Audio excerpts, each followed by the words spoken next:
Nako, breaking news, baka di kayo maniwala, itong media na to ay talagang nabibigyan ng mali-maletang pera at mga isang building na trolls daw, no? Nakauko pa doon sa second, third hanggang fourth floor, no? Napakarami daw computer nakita nila doon sa building. Gumagamit sila ng trolls, no? Para saan nga ba yun? Siyempre, mga taga-komento, no? Sino ba magbabayad niyan? Alangan naman pera ng private yan. Alangan naman pera mo sarili, mababayad mo yan. Malamang ang pinambayad dyan, pera natin mga taong bayan, mga taxpayer. No? Ngayon, binuking po nito ng mga ex-marine po, pati ibang ex-soldiers na lahat po ng baho ng media, no? At hindi muna nila pinangalanan ito. Pero yung mga trolls at vloggers po ay mismo sila. Nakikita nila, inaabutan po nila ng envelope, kundi envelope o paper bag, no? At dito talaga makikita gumagana ang makinarya para may pabagsakin sila. Hindi ko alam kung sino, no? Habang sila nangungurakot sa, kasi ang dating sa akin, habang sila nangungurakot sa kaban ng bayan, no? May mga trolls sila na nagtatanggol sa kanila na siguro active pa rin hanggang ngayon yun, no? Siguro baka nasa ibang venue na yun kasi sa building na sinasabi nakita ng ex-marine ng building na yon na sila mismo nagdadala ng pera, eh wala na daw yung mga tao doon. So ibig sabihin, baka lumipat na, no? Ibig sabihin, may makinaryang gumaganak para may pabagsakin ng mga trolls na to. At hindi lang yan, pati yung media na bayaran daw di umano ng 18 Marines na binigyan ng maleta. Sila mismo nakasaksi, no? Ito, panoorin po natin ang 18. Pero bago yan, ha? Bago tayo pumunta diyan. Tignan muna natin itong si Pokis po. Dito po kay Pokis, na nag-post po siya, pati pala mga MILF, sumali na po sa suporta. Hindi po ako may sabi yan, ha? Ito pong si Pokis, tignan po natin, ha? Sumali na po sa suporta sa 18 Marines, no? Sabi ko nga sa inyo, hindi lang po mga iba't ibang religious ang hindi naman simpatyain, no? Na makikibahagi dito na imbestigahan ito. Ibig sabihin ng pagsuporta, hindi naman nila sinabi na niniwala sila sa 18 Marines. Kumbaga, sumusuporta sa 18 Marines na ito ay imbestigahan. Kailan ka kikilos, Pinky? Kailan ka kikilos? Ano, kredibilidad pa rin tong taong hinahanap mo? Ha? Halatang halata ka na, ha? Pati MILF at iba pang mga grupo ng mga uniform services sumali na dito at iba pang mga malalaking tao sa lipunan sumali na dito sa 18 Marines na to. No, naniniwala sila at suporta sila. Ito, our MILF Moro Islamic Liberation Front brother warriors are supporting the 18 Marines. Ang dami po niya, no? Oh, ang dami po. Oh, 79 po. At ang balita ko, ha, may mga sumasali pa o sumusuporta pa sa 18 Marines, no? Oh, mga businessman yata, sabi, nagsagap ko lang sa chismis, ha. Oh, our Muslim warriors brother from the Moro National Liberation Front. MLF naman to. Iba ang MILF sa MLF, no? Oh, are supporting the 18 Marines. MMMNLF. BAP Bangsamoro Armed Forces. Ang dami nito. Oh, other officers. Ang dami nito. Nakita nyo? Allahu Akbar. Oh, pati po Muslim sumali na po. Ito po yung kagahapon naman. Ito yung uniform personnel. No, ito po 'yon na iba-ibang pinangungunahan ng mga general, colonel, major, kapitan, SPO2, lieutenant, yan, master sergeant, oh. Yan po 'yon. Kasi wala pa dito si Gutesa, siyempre, no. Ang dami po nito, no. Ang dami po nito. Oh. Ilan po ito? Tapos kasali pa po dito ang Bangsamoro supporting officer. Ayan po, ang dami po. Hindi na matapos yung scroll ko. Oh, ito po ay hindi ordinaryong isang tao lang. Di ba? Maski ako ako medyo kilala na ako sa lipunan. Medyo talaga na ako. Suporta ako sa 18 Marines. Na? Ano pagiging suporta ko diyan? Para paniwalaan sila? Hindi. Para imbestigahan. No? Ayaw nyo dinidiscredit nyo kagad. Saka nakakita na hinusga mo kagad yung taunang kita mo, bumatay ka sa itsura, bumatay ka sa mga ibinigay na pahayag. Di ba? May pinoprotektahan ka. Ibig sabihin nun. May ayaw kang malaman na talaga malapit na mabuking. Kaya nga tama ang Iglesia ni Cristo. Ano siya sabi nila nakaraan? Naalala nyo? Ha? Kung sino pa yung lumabas na para tumistigo, sila pa yung inuusig. Sila pa yung tinitira. Kasama yung mga trolls. So, ibig sabihin, kumukunik dito yung siya sabi ng ex-marine na yung mga trolls na isang building yata. No? At gumagana yon. Hindi ko alam kung gumagana pa ngayon. Duda ako gumagana pa rin ngayon yung mga yun eh. Kasi mga nagko-comment eh. 3 lang ang friends, 75 lang ang friends, nagko-comment na kung ano-ano, di ba? Yan po. Sino ba magbabayad niyan? Kung gumagana pa rin hanggang ngayon yan, mga kasama, isa lang ibig sabihin yan, may perang ibinibigay sa mga trolls na pera natin taxpayer. Alam nga naman pera ng private yan. Di ba? Ang dami niyan.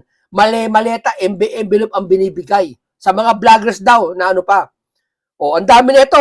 O, hindi natapos yung scroll ko, mga kababayan. Nasa 500 yata to, sabi ni Kati Binag. Alam ko nasa 500 po. Lahat, bukod pa yung MNIL po. Parami po ng parami. Okay. Dito mo tayo, dumako tayo dito ngayon sa 18 Marines po ulit. Dito napakahalagang sasabihin nila na hindi mo basta sasabihin na lang, ay, hindi totoo yan. Ay, wala yan. Invento lang yan. Magpo-post ka sa social media. I-repost mo. Halatang halata. Mga sintonado. Talaga? Sintonado? Bakit? Nag-imbestiga ka na? Binatay mo lang sa narinig mo. Binatay mo lang sa mga sagot nila. Mag-imbestiga kayo. Huwag kayong babatay sa nakita mo lang, ay, hindi totoo yan. Hindi ganon. Hindi ganon. Ibig nyo palang sabihin, harap-harapan, nagnakaw sa'yo. Babatay ka sa itsura. Paano kung nagnakaw, malinis? Di ba karamihan sa mga magnanakaw, madudusin tignan, ninakaw yung poste, yung kawad ng kuryente, ninakaw yung kontador, di ba? Ninakaw yung tanso, di ba? Madudungis karamihan yon. Nakakita ka ngayon ng malinis, no? Disente, nagnakaw, nakabarong, no? Yung ba, sasabihin mo, ay, hindi nagnakaw yan, ang linis-linis eh. Ganun ba? Bumabatay kayo sa kilos, sa paningin, ha? Hindi kayo bumabatay sa anumang pwedeng sabihin ng mga yan na i-cross nyo, na tatanungin nyo, di ba? O, pakinggan nyo to.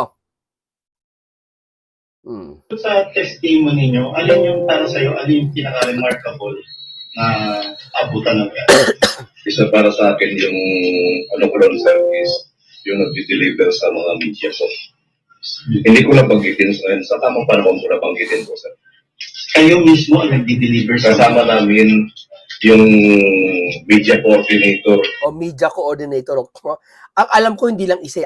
At kilala ko na kung sinong media yon. Hindi lang po isa. Alam nyo naman, hindi net 25 ba? Ang net 25 hindi magaganyak. Except na yung net 25 ba? May isang, hindi lang isa. Ha? Sabi sa chismis 5 yata eh.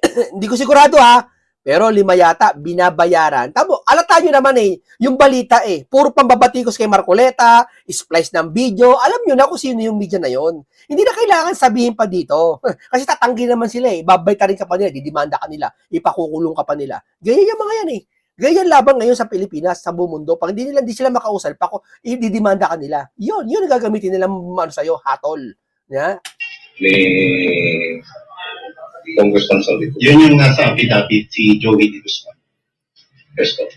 Tapos, kasama nyo, so kayo ang umiikot sa media para ibigay yung pera para sa media. Yes, po. So sa media na yun, broadcaster, taga-radyo, taga-print, taga-TV. o taga-TV. Meron na sa house, sir. Meron na sa radio po. Meron din sa... Hindi ko na banggitin, sir. Ang dami. Ibig sabihin, meron siya sa TV show, meron doon siya sa... Ang dami. Di ba pagkalimitan, pag may TV, may radyo rin sila. Ayaw ako magbanggit, pero may kakila... Alam nyo na yun, lalabas yun, baka bukas. Hintayin nyo. Tamang panahon ko. Ilalabas natin yun. Alam nyo kasi mga kaibigan, ang vlogger po, hindi katulad ng media. Ang media, marami alam yan. Pero nga lang, nagiging bias sila, hindi nila pwede ilabas yung mga ganito. Hinihintay nila yung tao maglabas, yung dapat may kinauukulan, di ba? Kaya nga minsan nagiging bias sila di ba? Hindi katulad namin mga vlogger, kamukha ko, may nakakausap ako minsan, nakaraan pa yun matagal na yun. Andun ako kay Senator Marcoleta, nagkwentuhan lang, tamang payo lang, na bumilib-bilib lang ako sa kanya. May mga vlogger din naman nakakausap nilang personal, yung politiko, na doon sila nakakakuha ng impormasyon na legit talaga, na minsan nadudulas yung vlogger, sinasabi talaga. Kaya minsan may alam niya mga yan na kung sino talaga yung media na yon, kung sino talaga. Hindi pa nila sinasabi niya lang kasi ayaw nilang pangunahan yung dapat magsabi. Katulad ito mga marisa to, ako may alam ako. May nagbulong sa akin kung sino mga media na yon. Legit yon. Pero hindi ko sasabihin niya yon. Dahil una, tuso yun mga yon, Tuso yun. Hayaan natin sila magsabi. Kalimitan saan nangyayari yung abutan? Restaurant, bahay, Or yung mismo sa media company? Minsan meron kaming inaatid sa bahay, sir. Nakapaghatid din kami sa house, sa car park. Nakapaghatid din kami sa isang restaurant. Ka-meeting niya. Tapos, minsan inatid namin sa drop-off ng station. Kailan po? station na. Station ng media. Media station. media station po. Maleta, envelope, paper bag. Paper bag po. Paper bag. Paper Sa bag. tingin niyo Paper bag, pag envelope, bro, ilang yun, maliit lang yun, bubukol yun. Pag yung paper bag, kasya 1,000,000 kalahati doon. Oo. ano naman Kung mahaba, kung malaking paper bag, kasya 5,000,000. yung paper bag? O gano'n kalaki yung paper bag? Hindi ko na po matansya, sir. Siguro, bayad yun sa mga talent fee nila, sir. Ano to? Lingguhan o buwanan? Lingguhan din, sir. Grabe, kaya pala ang sisipag ng mga vlogger. Kaya pala yung mga iba diyang vlogger na pagtanggol, hindi sila nakakasuhan kahit anong fake news ang ginawa nila. Oo, puro ipinapatawag mga DDS, sisiraan nila. Samantalang sila, wala sila, hindi sila pinatawag, hindi sila kinasuhan. Kahit nagpapakalat ng harap-harapang fake news. Hindi ba? Kaya pala ang sisipag. Merong isang vlogger dyan, di ba? Makamastang nakalap, puro ginto yung leg, mapuputol na yung leg niya sa dami ng ginto. Puro bracelet na, ginto. Ya? Ang dami. Biruin mo, sa plug mo, makukuha mo yun. Magkano isang ginto sa leg niya? Nasa 800,000. Tapos may Mustang siya. Sige, nakuha yun. Di ba? Lingguhan paper bag po Yes ito. po. Ito ba yung tingin yung dahilan? Kaya simula nung lumabas kayo sa Club Pilipino at binunyag nyo yung mga nakita nyo at personal na karanasan nyo, ay sa halip na ilabas ng mainstream media, yung mga testimonya nyo ay nababaliktad pa kayo at hanggang ngayon, pilit na sinisiraan ang credibility nyo. Yes po, sir. Yun ang pinakamasakit sa amin, sir. Nakakahiya. Dating Maris yung mga yan. Tapos yung sisira sa kanila, dating PMA. Ha? Si Pinky, na walang kredibilidad. Ang tindi nitong mamang ito. Kasi din dalawang mata namin nakikita namin, sir. Kung anong abutan ng mga media. Kung anong laro ng mga media. Grabe. At kung ano karami yung tools na nakita namin Grabe. sa isang establishment po dyan sa Makati. Saan po ito sa Makati? Sa Valero po. Ano po, maaari po bang ninyong mabanggit man lang yung building? Hindi ko lang po muna sasabihin po, ma'am. Pali, ano ko na, sisiwalat ko na po, andyan na sa investigasyon po. Ano na talaga. Yan ang maganda. Nasa Blue Ribbon yan, nasa official yan, na may panunumpa. Nakapanumpa, hindi yung media lang. Ngayon, kaya ikaw, Pinky, ikaw walang credibility dyan. Bakit? Pinababayaan mo tong mga tao na to na nasa media lang. Dapat ikaw may responsible dyan bilang Blue Ribbon. Inagaw mo kay Senator Marcoleta. Dapat panumpain mo tong mga to. Hahayaan mo lang maging ganito to? Kasi mahirap magbitaw na ng Totoo. yes po. Kita-kita ko sa dalawang mata ko kung paano nila laruin ang social media po. Talaga. Yan ang sinasabi ko sa inyo. Yeah? Mga trolls, mga vloggers. Sa mainstream media, ano ang panawagan mo at bakit hanggang ngayon binabaliktad at sinisira ang credibility? Sir, from the very beginning, kaya kami guman ito, sir. Sa mga malalaking media practitioner dyan, sir. Kaya kami lumabas, pasensya na po kayo. Hindi na po namin masigmura po ang pinanggagawa ng gobyerno sa amin, sa ating kababayan. Lalong-lalo na sa mga kababayan kong nasa Mindanao. Halos baha, gutom, krisis, dahil napupunta sa Corruption. korupsyon. Yung tira sana na para sa Flood control. flood control or sa health ng mga tao, pagkalusugan ng mga tao, pagkain ng mga tao. Kaya bilang ordinaryong Pilipino, sir, concern kami na baka sunod na araw, yung mga anak namin, 18 point something na yung utang ng 18 point something trillion na yung utang ng bansang Pilipinas na ito. Yung mga anak namin, yung mga apo namin sa susunod na henerasyon, maghirap. Yan ang hindi namin matatanggap at hindi namin matatanggap sa sarili namin na iwanan sila ng ganyang kalaking utang. Iba talaga ang paninindigan ng isang marin. Ganito talaga, mapanindigan ng mga yan. ng bansa Pilipinas po. Maraming salamat. Kayo, hindi nyo nasasabi yan kasi hindi naman kayo mga dating nakasaserbisyo eh. Sir, maliban doon sa mga testimony nyo na nakita nyo yung mga trolls, nakita nyo yung mga mystery media, meron pa ba tayong mga physical evidence or litrato na magpapatunay na talagang tumanggap sila? Yung abutan.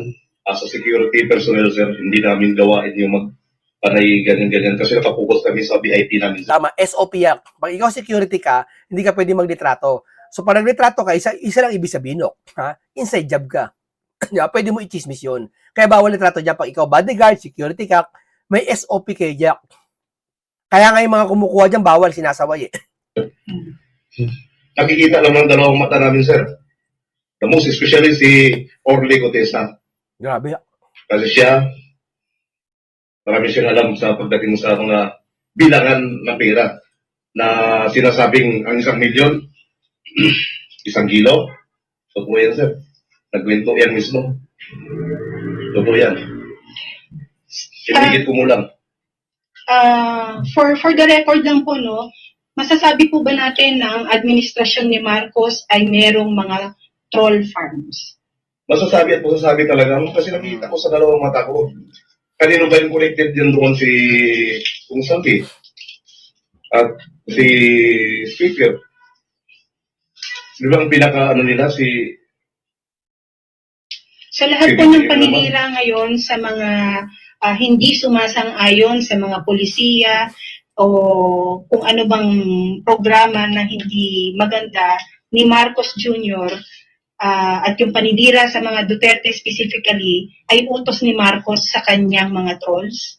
actually hindi ako pro Duterte at hindi rin ako pro Marcos, ma'am. Pero masasabi ko talaga sobra binadgetan. Grabe. Eh, tandaan nyo ha, ang isang troll hindi pwedeng bayaran 1,000 lang. Ang baba nun. Ang bayaran dyan, tingin ko per comment. 100 pag nag-comment, 100 yun. Kaya pag napakaraming comment nyo, nasa 1,000 comment, ilan yun? Isang vlogger lang yan ha. Oh. Kaya di ba may nahuling bolt daw dun sa isang opisina na 56 million yata ang laman. Sa 1 linggo lang ata yun. Sipin mo, yun lang yun ha. Iilan lang vlogger nyo, ito napakadami.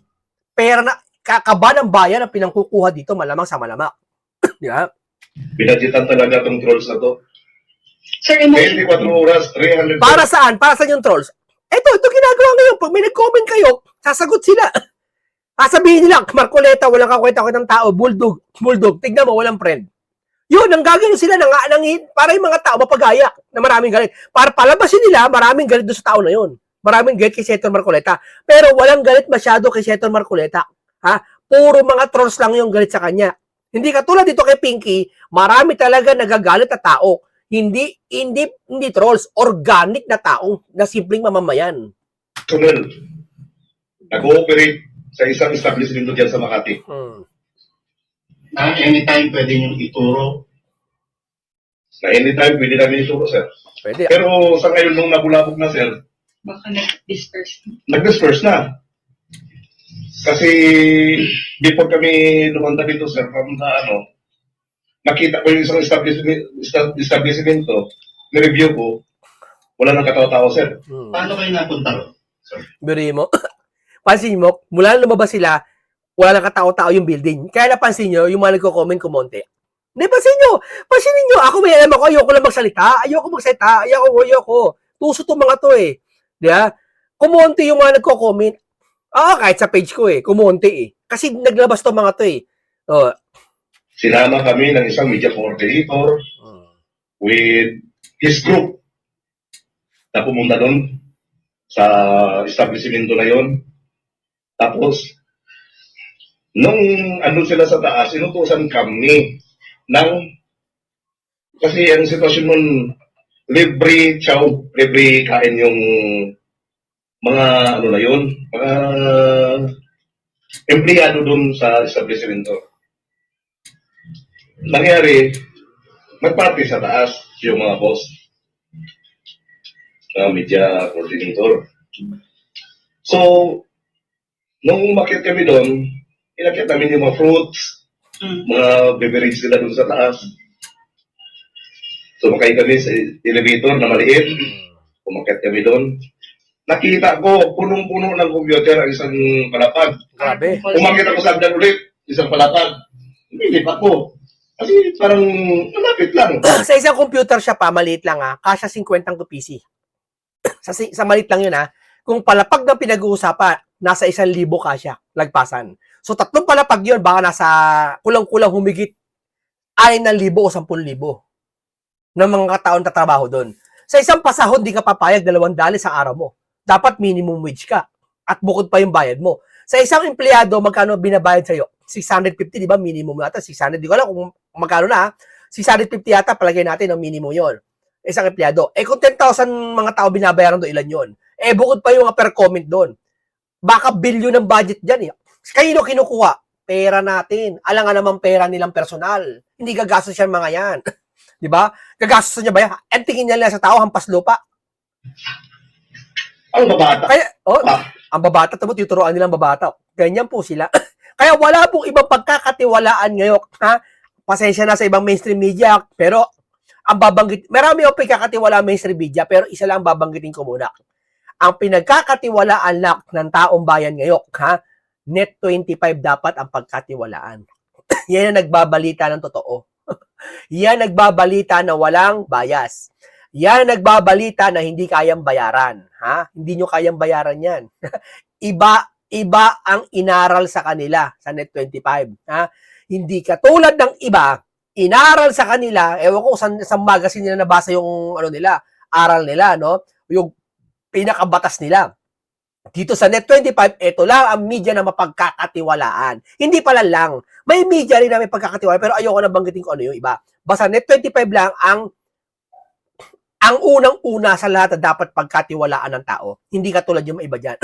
Na mga troll agent nila So, doon. ilang palapag ang Pasinin nyo, Net 25 pa nagpo-po. Minsan, mahina lang yung views nila Minsan pag sa kasi ayaw kagatin Kaya kinakagat ng tao yung ibang mainstream media kasi pag nagbalita, bias. Tutok doon sa politiko. Katulad ng isang media, yung banggitin ko sino. Ang sinabi kay Marcoleta, Marcoleta, Sinoplak. Biruin mo, mainstream media kasi magsasabi kasi Marcoleta, Sinoplak ni ganito. Ang salitang soplak, ginagamit yan ng mga vloggers lang. Pero mainstream media ka, bias ka. Pero pag yung isang tao na nakakampi nyo, hindi nyo sasabi magalang kayo. Di ba? Pag kay Marcoleta, sabihin nyo, Marcoleta, binuking, ganon. Walang niya, napakawalang, media ka, mainstream media ka, sabihin mo, Marcoleta, walang awa, binuki, siniwalat, ginibap daw yung AKIG. Biruin mo, mainstream media ka, ang dami niyan, alam niyo kung sino yan. Ayoko na sabihin kung sino yan. Pero Net 25 lang ang mapagkatiwalaan nyo ngayon. No, meron pa mga ibang mainstream media, ayoko muna sabihin ko sino 'yon. Gusto ko mahata nyo. opisina ng troll farm? 3, sir. So, Para maging particular, anong floor ba? Fourth floor? Second. Second Third. floor? Third. yun yung occupied nila, sir. Second, third, fourth. Yes po. Magkano pa upa doon? Isang second floor. Mababa 300,000 isang buwan. Baka upa doon sa 1 billion yun 1 milyon. Occupied nila yun. Pera naman ng taong bayan. Dito po sa mga nakakaharap ninyo ngayon, meron po ba sa aming mga vloggers ang nabigyan ninyo ng paper bag, envelope o maleta? Sa inyo, so far, wala naman ako nakikita sa inyo, ma'am and sir. I am former si Chris Caniel, Dado Philippine Navy Marines. Matapang to. Ang masasabi ko lang sa gobyerno na sana matulugan na itong korupsyon. At Hindi sana matutuldukan yan ang ganyan si Pinky. Katandaan yan. Hindi matutuldukan yan. Andiyan dyan may humahad lang. isipin natin yung kinabukasan na ating mga anak, mga apo na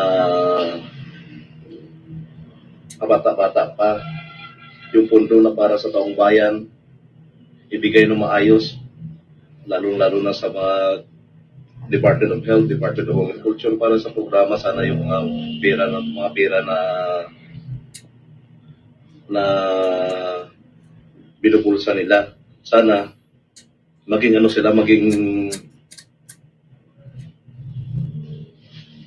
maramdaman din nila yung nararamdaman ng mga taong naghihirap. Kaya gusto namin matulungan na sana itong issue na ito. Maraming salamat po. Sir, state your name. Okay, maraming salamat po sa inyo. Hanggang dito lang po muna tayo. Isang bagong matututunan naman. Isang binusog ko kayo ng mga masustansyang usapan. Sabihin ko sa inyo, at titindi pa to, lalala pa to. Hanggat hindi nagkakaroon ng investigasyon, mas lalala ito. Magtatakipang kanya-kanya to. Ang pinagtataka ko lang, bakit walang gusto mag-imbestiga? Bakit yung mga lumalabas mismong personalidad na para tumistigo, dinidiscredit nyo kagad? Bakit ganun? Para kayo walang pinagkaiba yan, nakakita kayo ng doktor nagagamot sa inyo. Ay, ayoko niyan, mamamatay ako dyan sa doktor na yan. Ganun katindi, ganun katumbas. Bakit nalaman mo na ba kagad yan, doktor na yan? Bumatay ka lang sa pandinig mo, bumatay ka lang sa nakikita mo, bumatay ka lang sa sasabi niya. Pero doon sa kanyang kayang ilabas na para maimbestigahan mo, hindi ka doon nakatutok kasi baka natatakot ka. Baka mabuking kayo. Kaya ang gagawin mo, pagtatakpan mo yan mga yan. Ang gagawin mo, kunwari, interparliamentary courtesy ka, walang kredibilidad, di bagay sa Senate yan, saka nakakita ang ganyan. Saka nakakita niya, kanya lang, doon lang, kay ano lang. Sa umagaw sa posisyon ni Senator Marcoleta. Okay, maraming salamat po sa inyo. Mag-ingat lagi kayo. Paalam po sa inyong lahat.